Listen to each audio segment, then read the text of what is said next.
I would love to start my sermon today with a little game, wondering if you'd be willing to play with me. The game is a simple would you rather. I will present you with two options, and you get to decide which you think is the more preferable option. Maybe share your answer with the people next to you if you would like. You ready? All right, round one. Would you rather eat a piece of your favorite kind of pie, or would you rather eat a cow pie? I thought that was a better picture of a cow pie because all the real ones were kind of gross. that one seemed obvious. I don't know. We'll see. How about round two? Would you rather win $1,000 or win $5? I mean, either one makes you richer, right? So they're both equal, right? All right, here's round three for would you rather, and this one might be some contention, especially on a day like today. Would you rather attend a concert from your favorite band or music group, or attend a sporting event from your favorite team? Oh, that one actually had some disagreement. People are like, maybe we should discuss this. And I love this question because all my introverts in the room just went, I'd rather read a book. Or I'm fine watching on my screen. Don't need to attend anything. Here's a fourth would you rather, and the one that kind of brings us closer to some sermon content. Would you rather be a Christian in the United States or in China? Would you rather? You guys already know this. You don't need this extra info. Being a Christian in China is notoriously difficult. The government doesn't really allow people to openly practice any religion. So being a Christian might mean hiding your faith or speaking in code about what you believe. Sometimes people face imprisonment or worse for their faith. So would you rather be a Christian in the U.S. or in China? There's a pastor, Andy Stanley is his name, and he shares a story in his book, Irresistible, Reclaiming the New that Jesus released for the world. He shares that many years ago, he went on a trip to China, and during that trip, he was invited to tour a leather goods factory.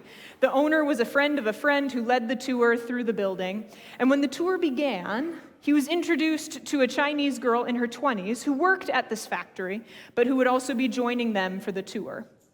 Now, 2 hours later, after seeing the whole factory, they're back in the owner's office, and the owner asks, "Does anyone have any questions?" Now, to everyone's surprise, it was the young Chinese gal who spoke up. "I have a question," she said. And then she turned to Andy Stanley, and she said, "Are you a pastor?" Now, he had no idea where this was going. He hadn't introduced himself. He wasn't even sure if it was okay for him to be a pastor. Was this a plant from the government to try and seek him out? Well, he bravely did answer, "Yes, I am a pastor." And she proceeded to ask if he was the author of How Good is Good Enough, which is a book, and in fact, he is the author of that book. Now, what she said next, he thought was very cool. She said this, 2 years ago, someone gave me a CD of your book, and I listened to it over and over again. And then I asked Jesus to save me and to live inside me. Before I was empty, and now I am full." She went on, "I wanted to go to church, but there are none in my city. I began attending a Bible study in an apartment near where I live. Sometimes I ride the bus to church, but it's 2 hours away. I'm always late. The ticket is expensive, and I don't know anyone who goes to church." Well, anyway, Pastor Stanley is listening, and he's honored and humbled and amazed. But this gal was not finished. She looked at the man who had just led the tour, who is in fact her boss, and she says, "Can I ask Pastor another question?" And the man nods. So she turns and says, "Pastor, why doesn't everyone in America go to church?" Ooh, that's a tough question. Now, Pastor Stanley didn't have a great answer. Our church, being Good Shepherd here, might be the exception to this, but he was thinking, how do you explain thousands of empty churches to a young lady who would drive 2 hours to attend church in a different town? The Bible study she attended happened in secret. Her participation put her at risk. Owning a Bible put her at risk. Talking about church in front of her boss put her at risk. And so Pastor Stanley will tell you he doesn't remember how he responded. That book, Irresistible, is his best attempt at an answer. Now, I share this story not to shame you into coming to church every week. That's not the point. I'm not the attendance police today. I think we all know that part of being a Christian in the U.S. is having multiple good options of how to fill your time. So I'm less concerned today with the multiple things that draw us away from church, because we can't control those. But today, I am concerned with the things the church might do to push someone away.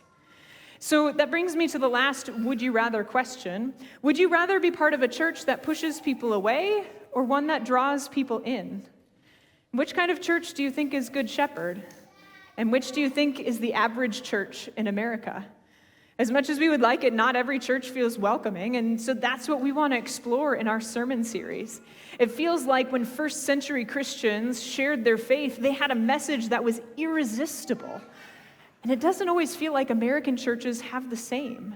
So what was in that early message, and how can we recapture it in a way that impacts people's lives for the better? So really the question is, what makes for an irresistible church? And here's my first thought. We heard about it in our first reading for today, Genesis chapter 12. As Abraham is told, you will be blessed, and through you, all nations of the world will be blessed. An irresistible church is one that lives out this promise. Churches and Christians are blessed to be a blessing. Now, I want to talk about the word blessed for a second because it shows up in a lot of our readings for today. Typically, in our culture, we use blessed to say that someone has gotten something good. You're blessed to have a good house or a good family or a good job or good friends. We use it kind of like, thank you. I have this great thing. I'm so blessed. Thank you, God.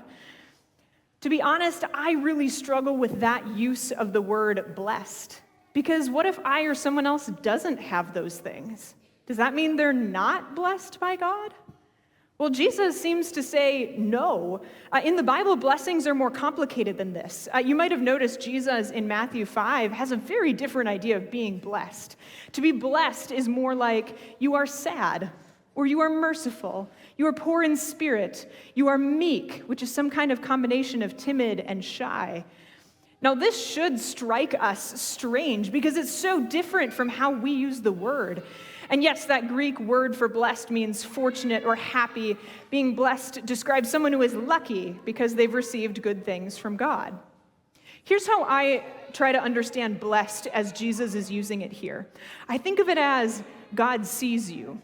For example, when we read, blessed are those who mourn, blessed are the poor in spirit, they're lucky because God sees them.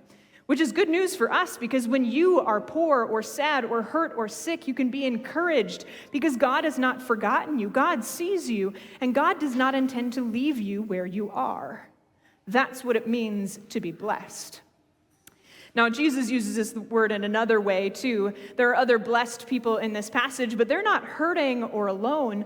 They're justice makers or peacekeepers or mercy seekers.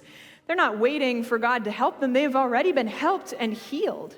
And so those folks are lucky too. God sees them not because they are in need, but because they are now going around doing the good things God has asked them to do. Ultimately, I think being blessed is about hope. If you're hurting, then you can have hope that God hasn't forgotten you. And if you are healed, then you get to be the hope, and you are blessed to be a blessing for others. So I think back on this idea of an irresistible church, and as a staff, we've been trying to think about the main reasons people are pushed away from faith.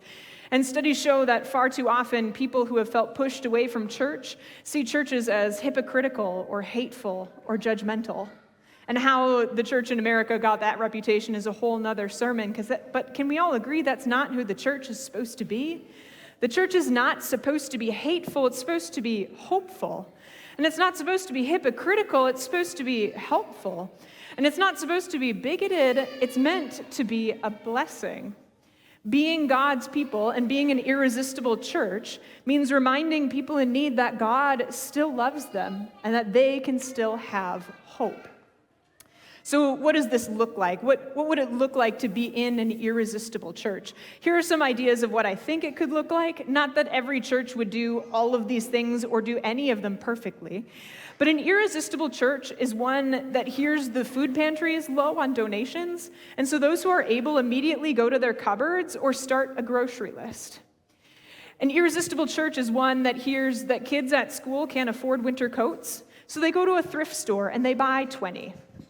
An irresistible church is one that hears a neighbor has fallen ill, and so they start a meal train to bring a hot dish and 30 get well soon cards.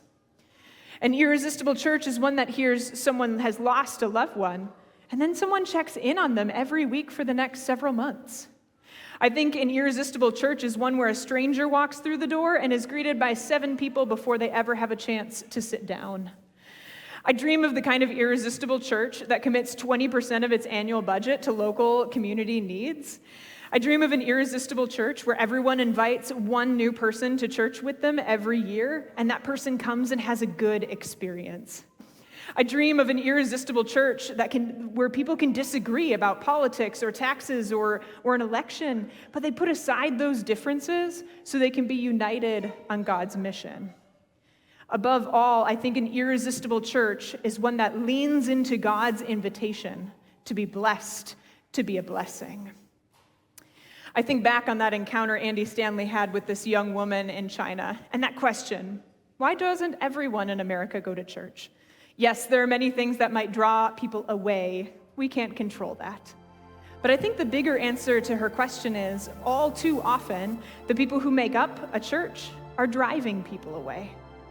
And so my question is, what would it look like for you if you were to really lean into that invitation, that you are blessed to be a blessing? Please know that God loves you, and God always invites you to be part of making the church an irresistible place. So what is one way that you can offer hope to others who might be in need of it?